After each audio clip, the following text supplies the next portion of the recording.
see her slice of brain. Oh, come on. It's pretty. But watch out for the lobotomobile, right? And also that explains so much. Like when you first heard about Asperger's, weren't you like, that explains myself to a degree and many of my relatives and close friends. Like, I just love hearing about that because all of a sudden the world starts to make more sense. Thank you. All right. Our last storyteller of the night. For us many times. Many times. He has a kind of a show you might have seen. It's called Mythbusters. It's on the Discovery Channel. And he's going on tour also in January on like a coast-to-coast tour. And he's going to be at the Public Library with Mary Roach tomorrow at 6 p.m. as part of the Bear. It's free, so just line up and get Go on down. Please welcome Adam Savage.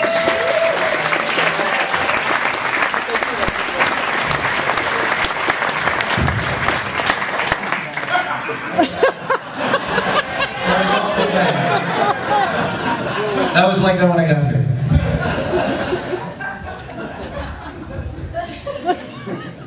Hi, everybody. Oh, come on. Hi, everybody. Hi. There we go. Now I can tell how well I can hear the crowd or not. I'm just going to leave that one alone.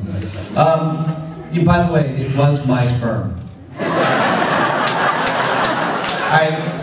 I remember making that phone call, and I called the fertility clinic at UCSF, and I said, we're trying to test whether or not coke is actually a spermicide, and the woman goes, really? Who would think that? And I was like, well, it came out of the 50s, and she said, oh, right, bottles. And I said, yeah, and then she said, I guess a can would be very easy to apply.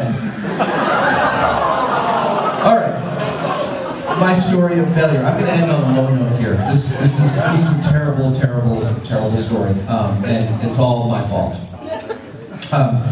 I'm really glad you did not meet me when I was 19 years old. I was an entitled little shit, and I thought a lot of myself. I also happen to be pretty good at a lot of things that I tried, so I seem to have a good reason to think a lot of myself. But I really thought that it was going to be my due to be successful in things that I tried.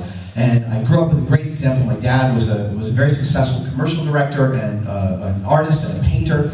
And so I just sort of took this on, this sense of entitlement, and walked around with it. And I made a very, very bad first impression. But I also still made some friends and actually did some good projects as well. And one of them was with my best friend in New York. This would be 1986. I had dropped out of NYU after 6 months of pretending to go to acting school and continued to work at the 8th Street Playhouse while continuing my friendships with all my friends who were in NYU Film School and working on their films. And my best friend, David Borla, was at that point finishing up his senior year and about to direct his senior thesis film. And at NYU, you borrow as much money as your family has in the bank and you make your senior thesis film as quickly and as cheaply as possible. And David's family had a lot of dough. His grandmother owned all the male porn theaters in Midtown. No joke. And we had this incredible block of empty buildings to shoot this film of his in. It was called Gargoyle and Goblin, and it was about an underworld of monsters and demons detective agency run by Gargoyle and his sidekick Goblin, who was not actually a goblin, he was a leprechaun. And because David and I were best friends and we understood each other, we loved Star Wars, we loved Blade Runner. David loved Star Wars so much he called his bedroom in high school DLM, Davies Light Magic. And we resuscitated DLM, and we made this film with about 15 other people over 2 weeks. And the amount of fun we had on this film, I art directed it.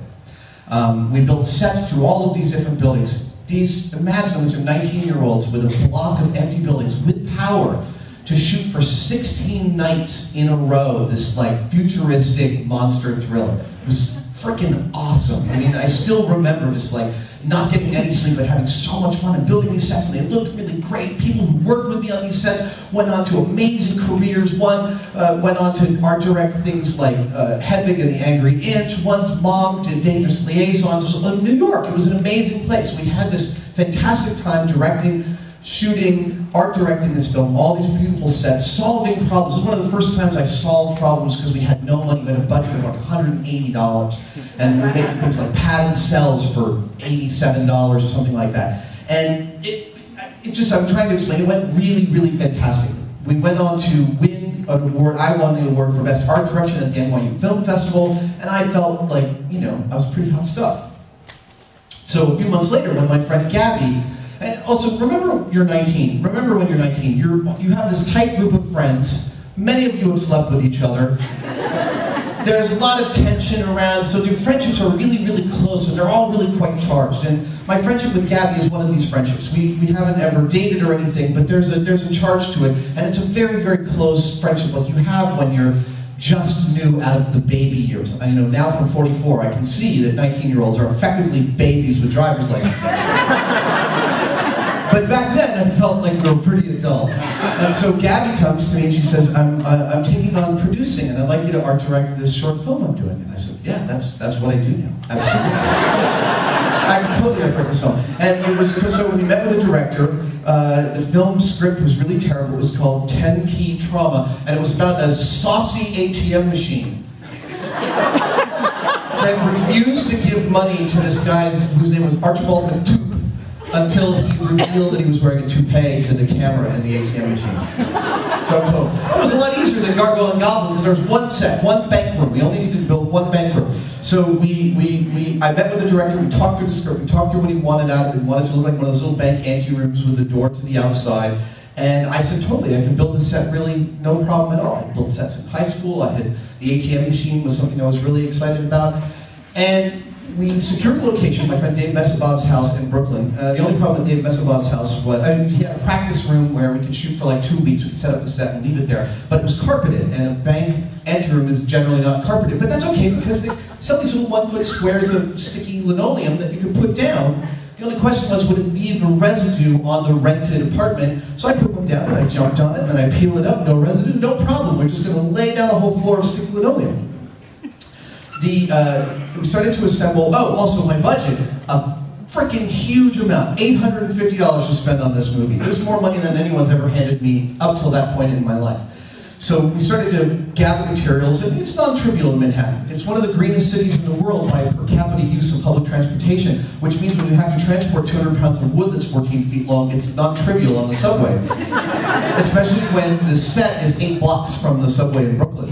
But many, many trips out to Brooklyn, and we get out there on the first day, and I'm setting up the flats, the 3 by 6 foot flats that I'm going to make that will make up most of the walls. I'm considering this is going to be the easy part, and I'm actually burning through this set in my head because I'm really excited about the ATM machine.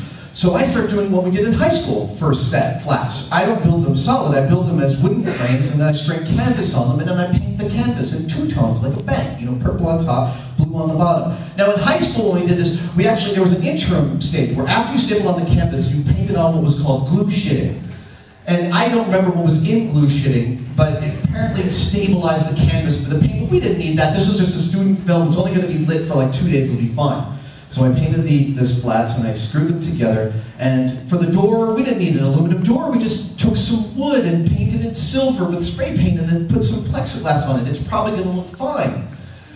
And then I start working on the ATM machine, and the ATM machine is the thing I'm most excited about because if you knew New York in the 80s, the blessed, hallowed ground of any tinkerer or maker was Canal Street. And Canal Street was just, you can't even conceive of how great it was for a budding maker of things. Canal rubber, Canal plastics, Canal electronics, camera, all of these amazing shops. And I go down there and start gathering up all these parts for my ATM machine. And I'm also traveling out to Brooklyn all the time, and very quickly I start to run out of time. And there's a point at which I look up, and it's Tuesday, and we're loading in on Friday, and the set is mostly built, but there's a lot of loose ends, and the ATM machine is going much worse than I thought it was going to go. So in order to fit in everything I had to do, I stopped sleeping from Tuesday to Friday. And I had also run out of money, so when a little part of plastic cracked for the ATM machine, I just used it because it's the only piece of plastic I had left, and I had tried to cut plexiglass with a jigsaw, which is a very, very bad idea. I now know. And we get to Friday's load-in, and I have not now slept, I'm not joking, in 3 days. I am completely frazzled, my brain is mushy candy, and like someone has done it, swabbed up in there, brains are coming out. And the crew who's showing up expecting to start filming, like my responsibility was to finish the set so that they could show up and film. And it's actually now we all see, as everyone arrives, really quite far from being filmable. And a film crew is an army of problem solvers. It is one of the most wonderful engines there is. And so everyone just rolls up their sleeves and starts helping. What do they do? Help. They ask me what the problems are, I start to point them out. They come to me with problems, I start abandoning with this problem to go deal with this problem. And then all of a sudden I'm running all over the place, I'm sweating, nothing is done. And the DP comes up to me and says, "Do you even know what you're doing?" And I still think actually pretty much of myself at this point. Like, I'm still deluded enough to think that I'm the hero of this movie and I'm going to make everything okay. And I say, well, I figure as the hero of this movie, I do call upon Harrison Ford from Raiders. So I trot out my favorite line from Raiders of the Lost Ark and I say, "I don't know, I'm making this up as I go along. I think we're going to have a nice laugh." Instead, he puts his hand on my shoulder and he sends me home. And now I start to get it. But I'm also really glad to be rid of this problem. Now, clearly they hate me. Okay, I can live with that. I'm going to go forget about this problem in alcohol and women. Actually, woman. I went all the way across town and seduced this girl I'd had a crush on for a long time, and I stayed in her house all weekend long. Thing they later found out about and never mentioned. But the film shoots Friday, Saturday, Sunday. I leave the girl's house on Monday morning and I go out to the set at 7 a.m. figuring no one's going to be there, and I go to get my toolbox. The one thing I've left on set is my toolbox with all my tools in it. And the toolbox was in this location where we had staged it, and instead there's a tape mark where the toolbox was, and it says Adam's Toolbox, and there's a note that says, "Call me, Gabby." So I called Gabby, and she says, "What did you do to me?" And I said, "What?" And she said, "We pulled 3 all-nighters to fix all your problems, and the set still looked like shit. Where were you yesterday during the loadout?" You know, in film, you don't miss the loadout. Even if you're dying, you don't miss the loadout, and I missed the loadout. She said, "If you could do anything to convince me not to be your friend, you've done it. Come over here now and go through this budget with me dollar by dollar, because I want to see where every one of those $847 was spent. I don't see it on film. I want you to account for all of it. Get over here now." And I hang up, and now I start not to feel so great about myself. And I feel really, really awful. I call my dad. At this point, I'm weeping. I'm weeping like a child, because it's what I am at this point. I'm still a child. And he consoles me, and I go over to Gabby's dorm room, and we walk. She is very, very cold. Remember, this is someone who was very close to me, and I was kind of crushed out of her, and she is now clearly making the signal that we're never going to be close again. We walk through all $847, and astonishingly, it all actually accounts correctly. I don't know how we did that. But then she says, "The crew is waiting for you next door." And I'm thinking this is going to be like Animal House. I'm picturing that I'm going to open the door and someone's going to kick me in the balls and they're going to beat me down. And this is what I want at this point. I really swear to God, I want this kind of catharsis. I feel like I want this sort of end to this because of how shitty I feel. And I open the door. There's no exaggeration here.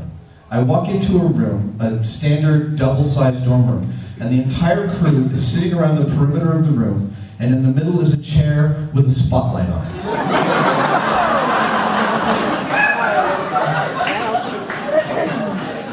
And I totally had this thought, well, at least now it makes a good story. So I went and I sat down in the chair, really quickly. I heard later that they were impressed how quickly I knew my place. They had taken one of those clamp lights from the hardware store and put tinfoil around it to make a spotlight. So I sat in the chair. The director pulled out this book, and he started to read through all the things that I hadn't done. That door looked like shit. You said you were going to build a model of the set that we could walk through. You never built a model of the set. The ATM machine didn't work. The computer interface didn't work. In fact, when we put the lights on the canvas walls, they all started to melt. The walls of our bank were wrinkled. They looked like crap. The sticky stuff will never come off Dave Bessenbach's carpet. they didn't grow up with my dad. My dad was an amazing guy, but he was also manic depressive, and one of those laundry listers. When he got mad at you, my dad could trot out from memory, point by point, everything you had ever done wrong. And it's made me pretty good at hearing crappy stuff, because when someone big like my dad is doing that, you just shut down and you take it. So these guys are going through their laundry list, and now I'm feeling a kind of a familiar feeling. So I was taking it. And so as he's reading this, the crew is chiming in occasionally. Like, and then you weren't at the loadout, and somebody over here will go, yeah, that really frickin' pissed me off. And they want a fight. They want me to go, no, I meant it, and they're gonna, no, you did. But I'm not giving that because they're right. Because the honorable thing to do right now is to just listen and just to take it, even though it's not what they want. It is the right thing to do. I mean, obviously what they really want is for me to run at them so that they could beat me down. But if they didn't do that when I walked in the door, I'm not going to give them that opportunity. So they finished their list, and they really didn't miss a trick. And every last thing I said I would do that I didn't do, they had on their list. And they finished, and there was this long pause, and the director says, do you have anything to say for yourself? And I said, you're right, I said. Everything you said is absolutely correct. This is totally my responsibility. There's nothing I can put it on anybody else. I didn't know until it was too late that I really needed help, and I didn't know how much help I needed, and I recognized that you guys all suffered for my mistake. I can barely describe to you how sorry I am, and I also understand that my apology is a completely empty thing, and there's nothing that can change its emptiness to you. And for that too, I am also sorry. There's this long pause, and the director goes, look, we're not trying to bring you down, right?